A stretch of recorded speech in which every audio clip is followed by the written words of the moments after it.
Hello, Hello. can you hear me? We can hear you fine, Wisdom. Good to see you.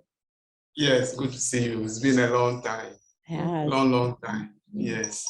Were we supposed to have an hope- international open data conference there? Say that again.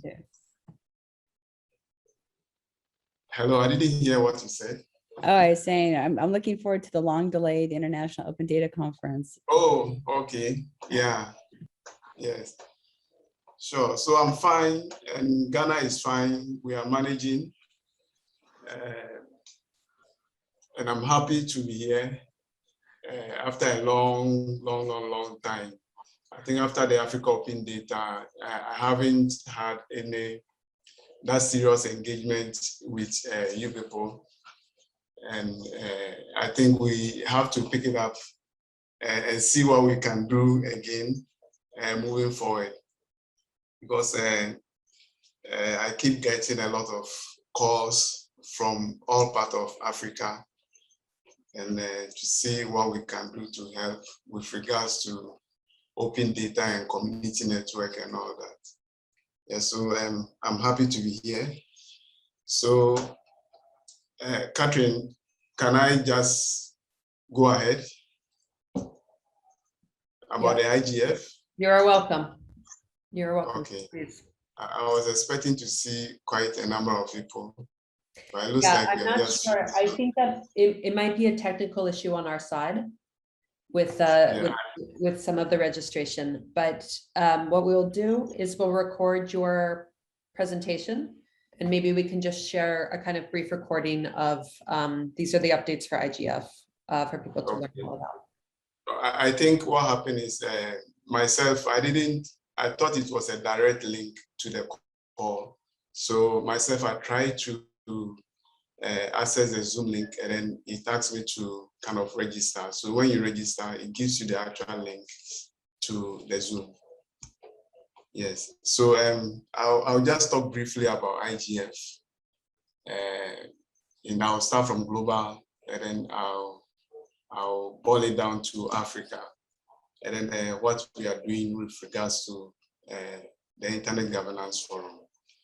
Yes, I hope almost all of us have been hearing about IGF, and then what IGF is about, and then the mandate of IGF, and then what nations are doing, or should I say nationals are doing to help promote IGF at a larger.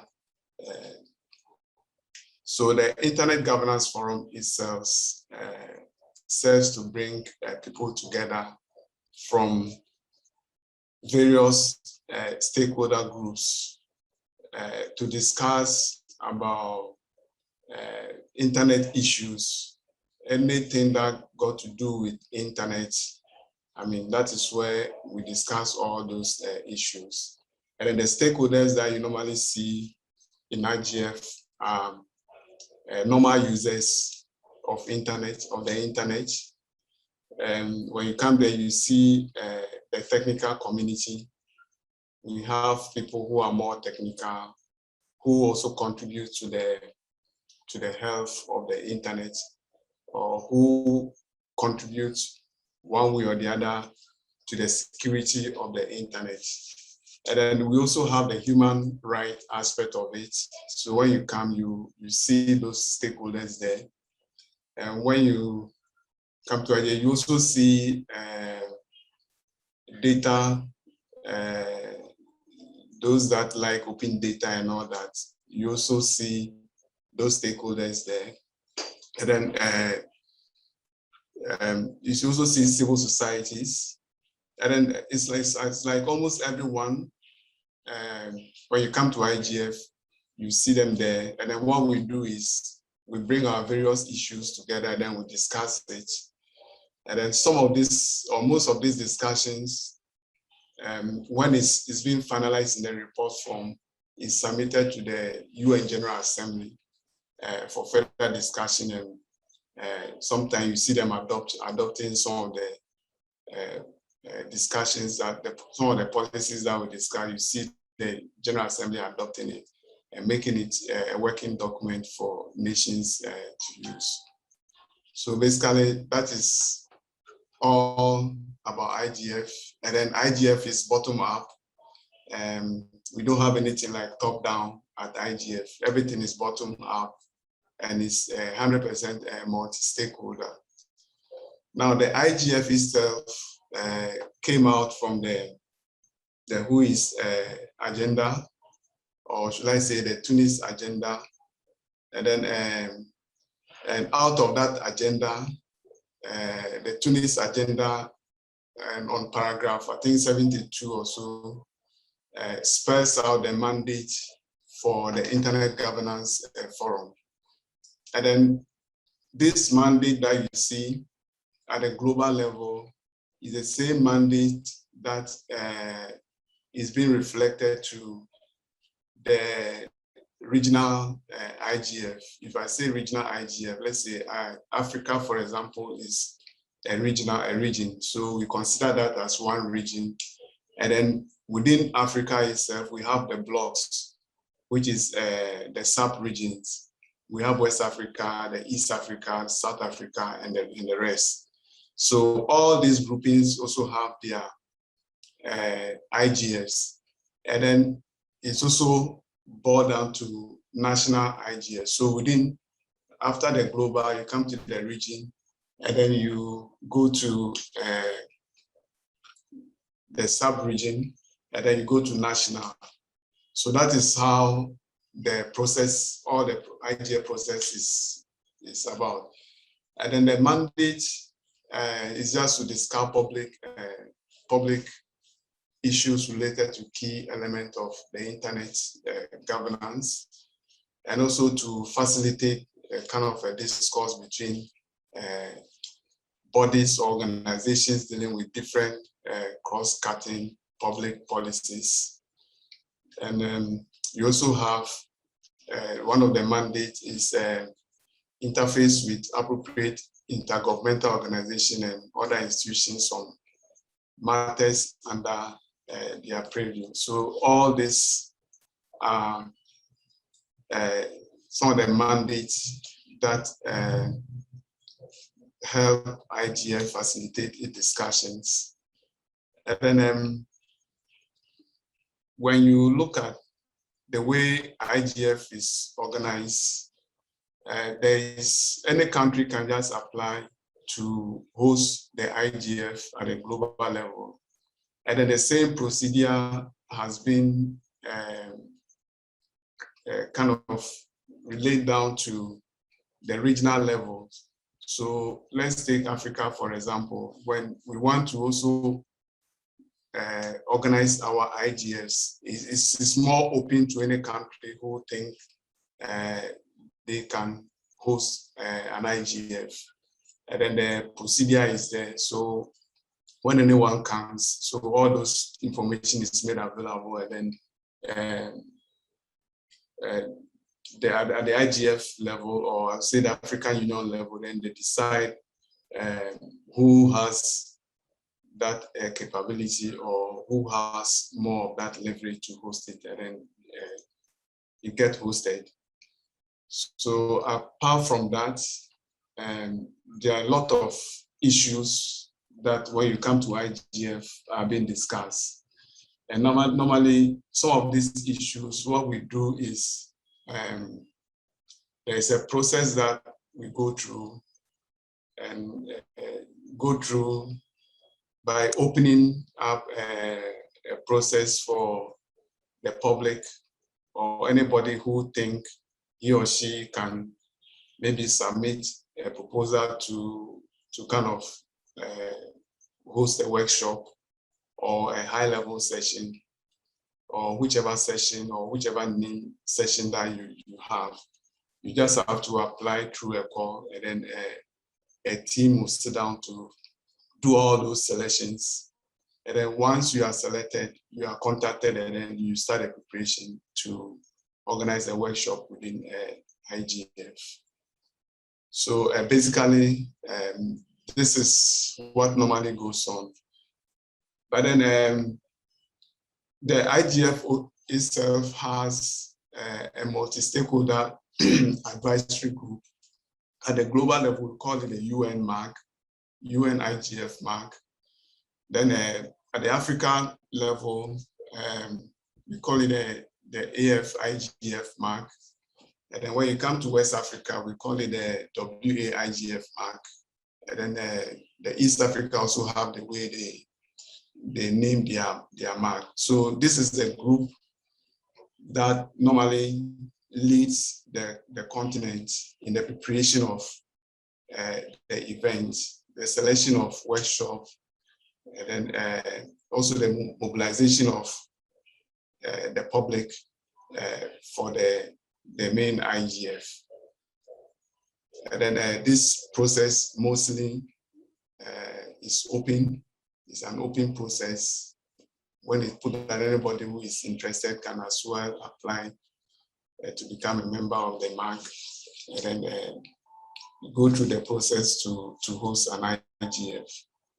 So basically this is all about the IGF processes. And then let me talk a bit about this year's IGF. This year's IGF is very key to Africa. The global IGF is going to be hosted in Africa, and then the country hosting it is Ethiopia. And then out of the preparation, we have formed a task force, and then we have also formed an advisory committee to help the government of Ethiopia organize this year's IGF in Ethiopia alongside the global MAG, the global IGF MAG.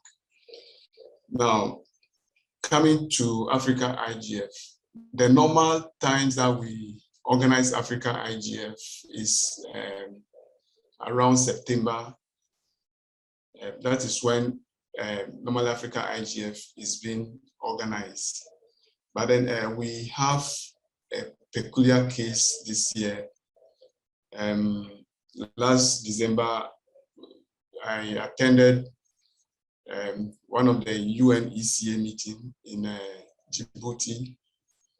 And then the United Nations is kind of requesting an input from Africa, an input on issues of technology, issues of human rights, issues of open data and all that. And then so the UN ECA have requested us to host this year's IGF in in June this year. The reason being that the General Assembly is looking for input for consideration at the UN level, UN General Assembly, and that is the only time Africa can, or that's the only avenue that we can gather all our input to be submitted in a report form through the UN ECA to the General Assembly for discussion in this year's assembly. So our approach this year is a bit different in the sense that we are kind of time limited. So we are going to be rushing a bit in some of the processes that we follow. And then out of that, we need to mobilize the whole of Africa to this year's Africa IGF to make all those inputs into the General Assembly. So I think the open data community needs to also play a key role in this. And the process is open to as well accommodate this community to see what they can do to as well help, especially taking into consideration how Africa behind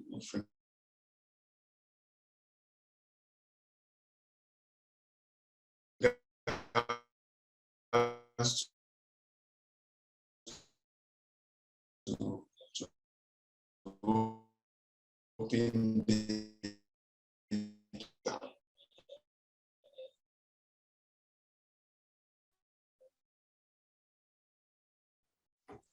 Wisdom, the last few sentences have dropped off. This has been really, really helpful. So maybe we need to look at that. Add up to that organization there. One of that organization, I think if you, okay, so the hosting of this year's Africa IGF, we are looking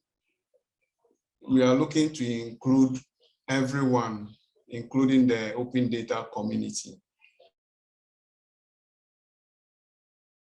And I think, Catherine, your outfit need to look at it to be fully featured in this year's Africa IGF and also the global IGF in Ethiopia. I think for some years now, open data has been coming up in most of our topic, in most of our team. Open data have been coming up. It looks like in Africa, we still have a lot of issues when it comes to open data. There are a lot of gaps. We need to create more awareness. And then we also need to strengthen the ecosystem in Africa for us to be able to leverage on the benefits moving forward. So I think the processes are still ongoing. I mean, once they finish, all those processes will be announced to the general public, and I think the community can as well pick it up and see what they can do to also help with that regard. Apart from that, how do we do our mobilization?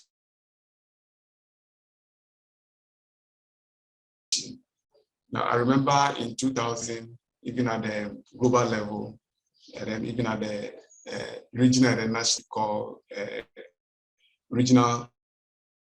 national regional initiative. This national regional initiative, we try to kind of take all the process to the very grassroots. When we take example, the national initiative, every country in Africa now has a national IGF. And then within the national IGF, we have the champions in their executive level, have the champions in the who champions issues at the national level, taking feedback from the grassroots. And then once those issues have been have been dealt with in the national forum, then it's been kind of tabled at the regional conference, and then that is where we have a holistic feedback, and then that will be submitted to the global ZIDS and then submitted to the General Assembly. So that's how the process has been. So we have members all over Africa working on different topics, or working or championing on different issues at these levels. And this year we are also going to be doing the same, mobilizing, and then also trying to reach out to the unreached and see what we can do to bridge the gap. And one of the key topics that keep coming up these days is electricity, community network, and data. Because when you say you are kind of connecting the next billion, and then when you go to a remote area and then there is no access, then there is an issue. So these are some of the issues that are coming up strongly, especially within Africa or in the developing world. So electricity, community network, and then you also see data issues coming up. Now, human rights issue is also another aspect of it, but then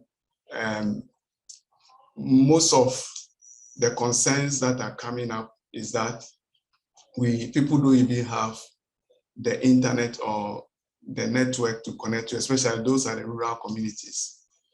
Now, and then if you take human rights issues to them, they don't see anything. They don't see the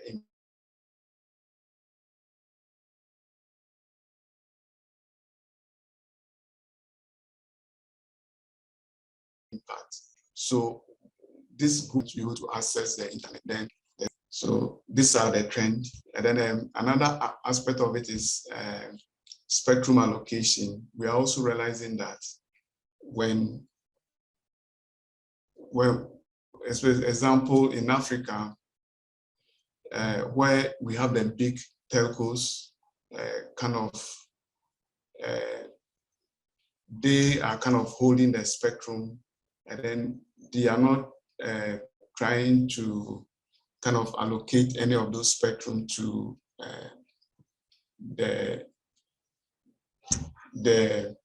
let me use the word the NGOs for them to use and then try to connect where the telcos doesn't want to go.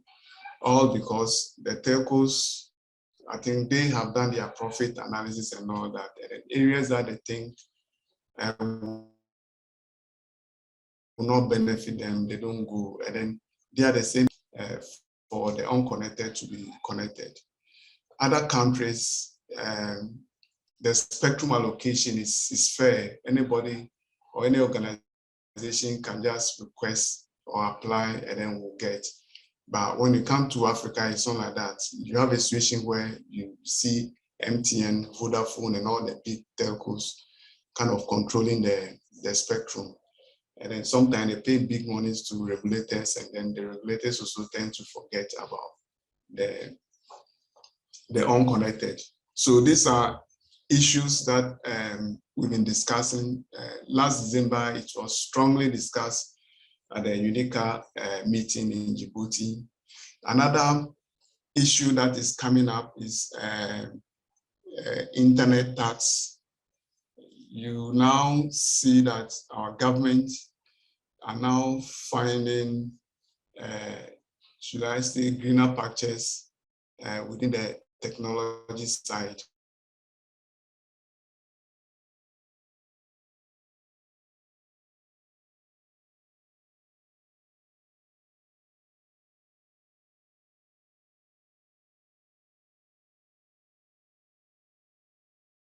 Because in Ghana, for example, I don't know if you've heard it, we have, our government want to start taxing our mobile monies and all that. And then when that happens, there will be a lot of financial exclusion within certain group of people. So there's a whole lot of debate. And then I know other countries are also looking at it. And as I'm speaking, we have a lot of people who are beginning to do away with this digital innovation and all that. And Ghana, for example, there has been a drop in the mobile money usage, all because of government want to tax them. So these are issues that we need to look at. And I think the open data community can begin to look at this in the data aspect and trying to do more analysis on this for the general public to understand. Is that the public itself is really struggling understanding some of these trends and all that. So if the community can begin to look at some of this, that will help moving forward. So I think in a nutshell, this is what we are doing this year. The global IGF is going to be in November, December. The date itself has not been confirmed yet. The Africa IGF is going to be in June, the last week of June. The date is still in consideration with the host country. Nigeria will be hosting it this year. And then the West Africa IGF is going to be in May. And then we are now waiting for the other regional blocks to also announce their dates. And then if all this information comes to us, it will be made available to the public. So this is how far we've come. So I'll be glad to, if there's any other question, I'll be glad to answer. And then,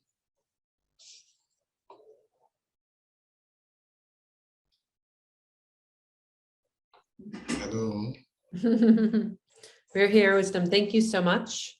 That was really thorough, and there's a lot of very, very good information there. I'm happy to open this up for any who have a question. I think kind of my first one is, go ahead.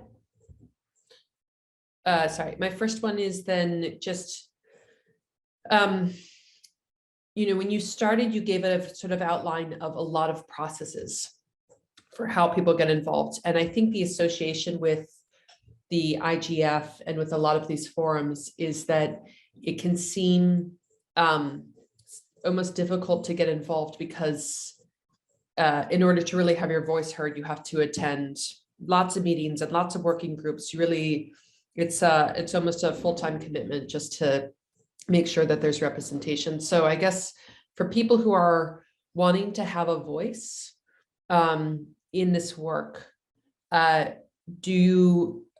you know, what would you say about the expectation of the level of commitment, how they consider getting involved, and kind of where their time, where their impact could go farthest? Where would be most helpful for you to see that? Yes, the IGF processes itself is not a complex one. It's very how do I say it? It's not a complex one. You just need the information, and then you are kind of connected. And mostly, it all starts at the national level, where you involve at the national level to understand some of these processes. Once you involve yourself at the national level or national program and all that, then you get to understand some of the processes. Aside that, most of IGF events are both online and then physical, or should I use the word hybrid, both online and then physical. And then we do our best to kind of reach out to as many as people, to reach out to the public, let me say so. And then, and most times you see us going to campuses, institutions, universities, studying the outreach and all that. So with IGF processes, is very open, and then anybody who wants to kind of engage, you just need the information, and then you can get involved.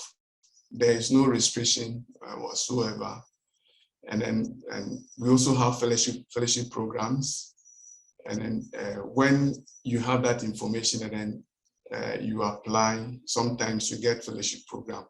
But most of the time, the fellowship normally goes to those that have submitted a workshop to host or to organize a workshop within IGF.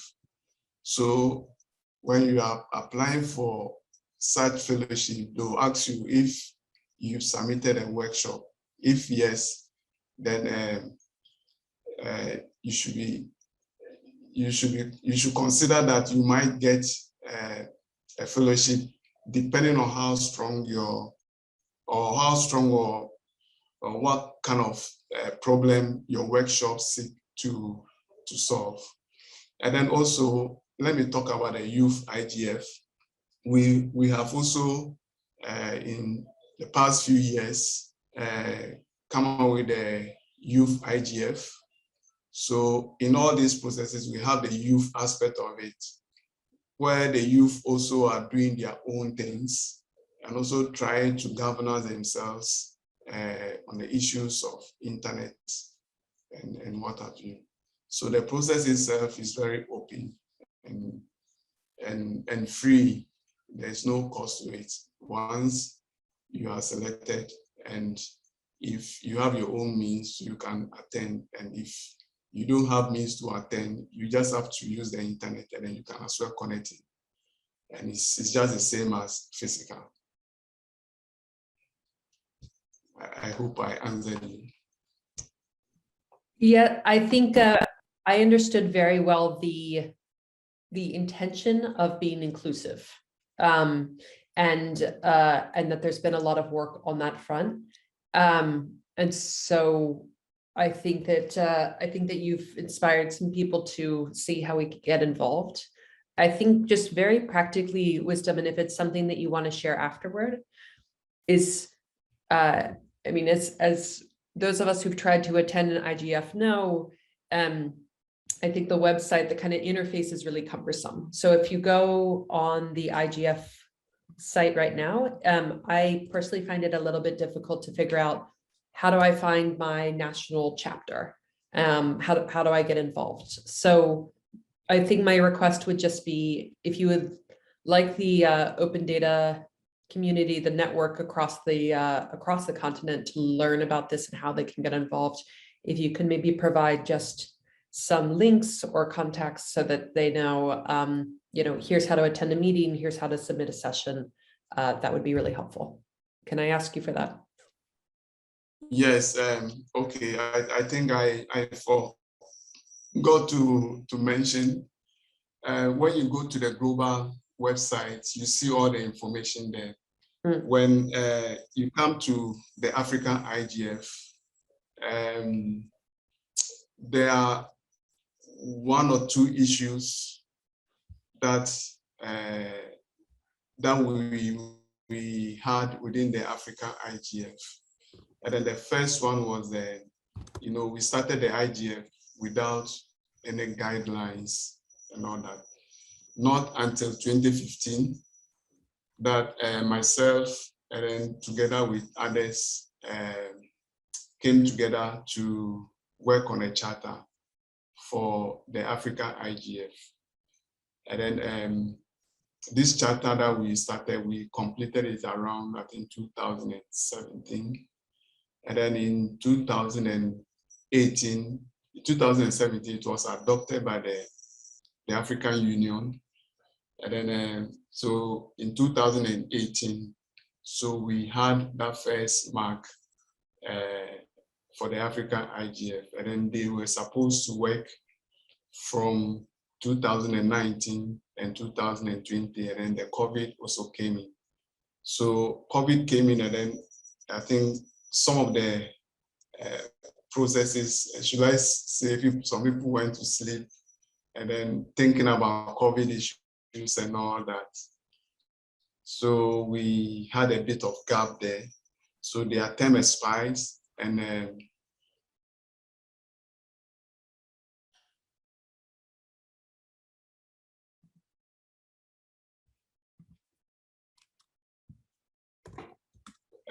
we were not able to. Now that I started raising those issues again since last year, and then we are addressing those issues. But then,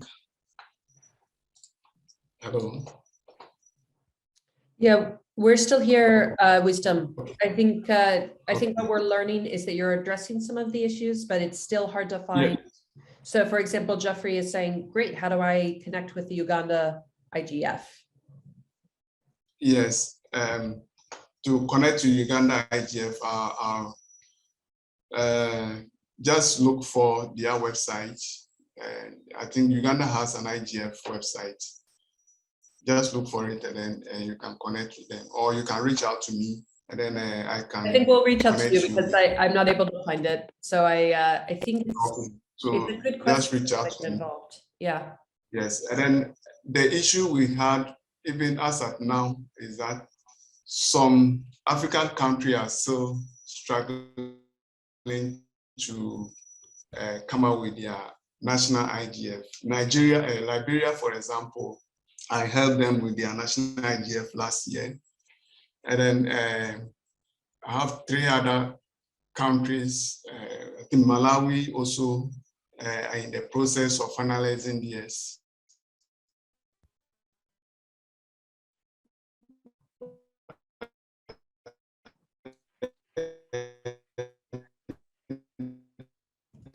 Sorry.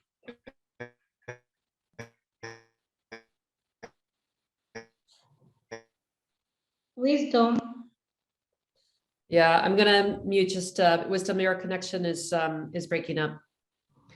So I think if you go to the main website, it looks like if you search for a country, you might be able to find one country's website. But I think this is always like, this is a big an issue with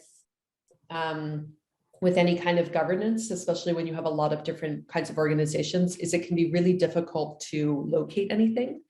And, you know, if you don't have good design, if you don't have a sort of a sense of how people can find information easily, it can really be a barrier for a lot of people that just don't have the sort of, if it's time or patience, or they feel like just from the interface, it's blocking people. So, you know, we do need to have people in all of these decision-making roles who are thinking about design and thinking about how to make it as easy as possible to get involved. Yes. Yeah. So Wisdom, you're back. Wonderful. I think we found the Uganda site. We wish there was a list somewhere of how to get involved in any country, but great to have it. Yeah. Yeah. So I'll send you a list of all the national IGFs with the contact persons. Wonderful. Yeah, so that you can contact them. And then there's also a mailing list, I think, for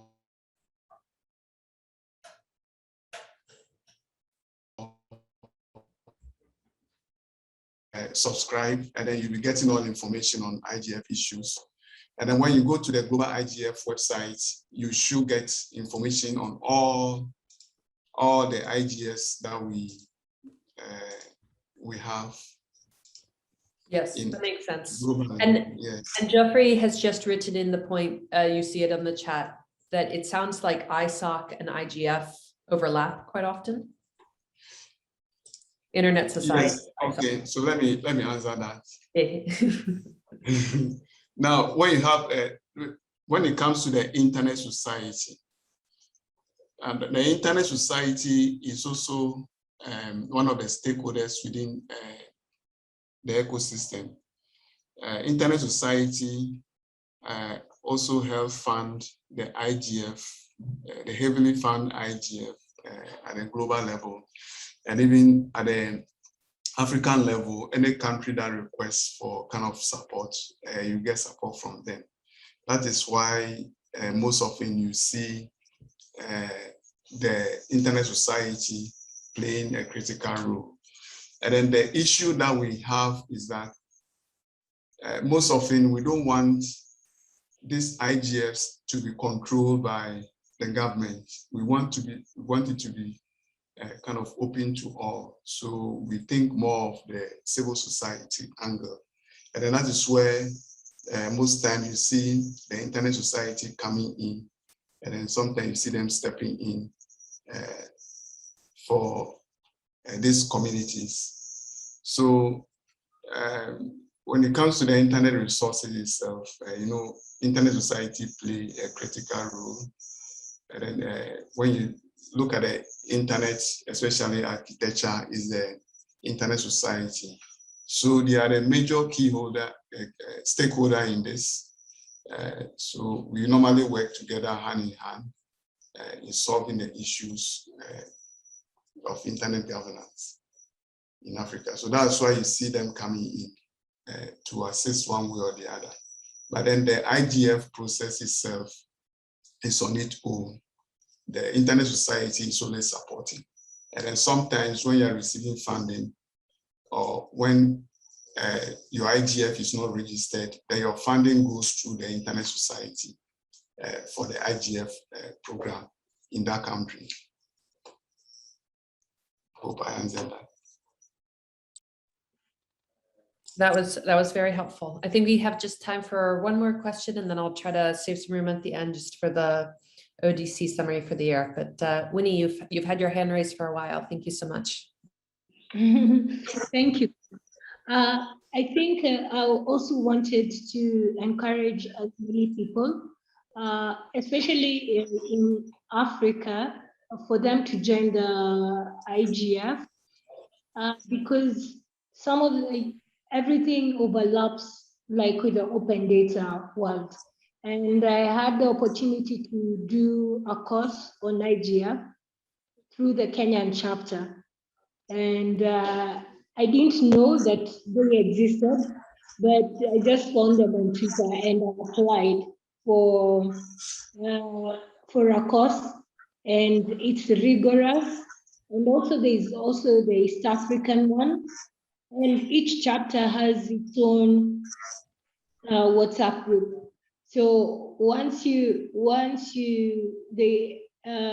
join the cohort, like now the Kenyan cohort for 2021, they had their own WhatsApp group, which they continue keeping it alive and posting opportunities inside there.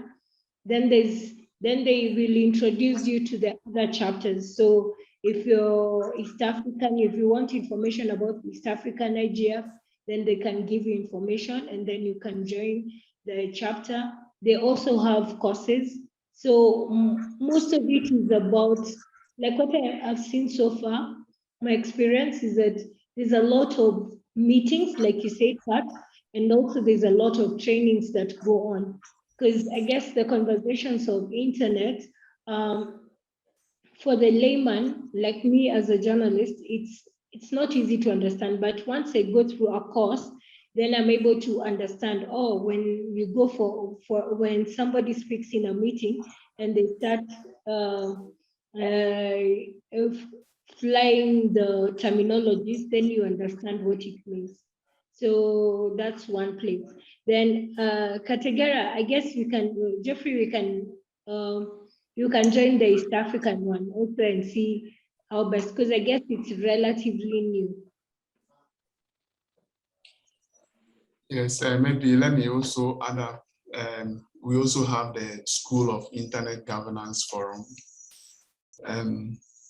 We have at the global level before the global IGF take place, and we'll have the School of IGF.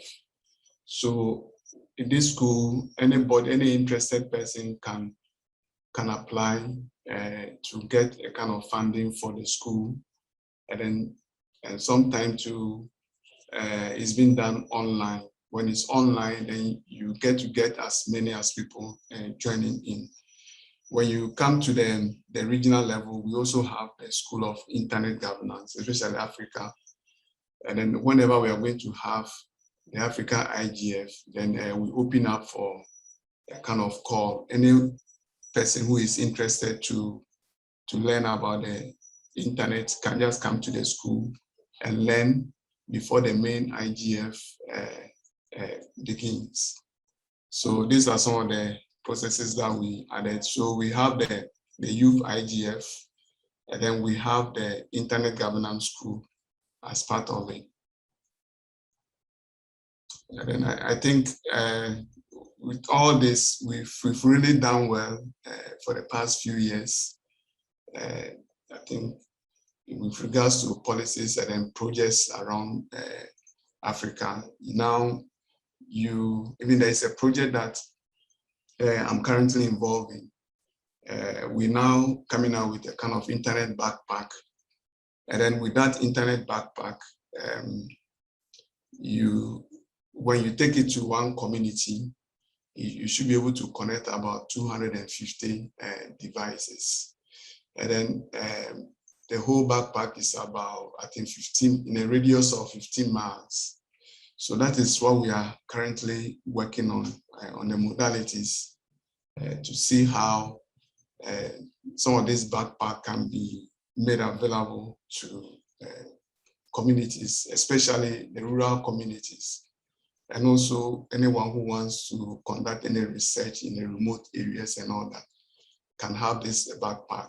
And then in the backpack, there is this, we have the satellite device that is part of it. And then we have the GSM device. In the area where there's a GSM, all that you need to do is just to get the SIM card into the device, and then you'll be able to connect to the internet. And then it's very strong that it can travel up in the radius of 15 miles, and then you have the internet.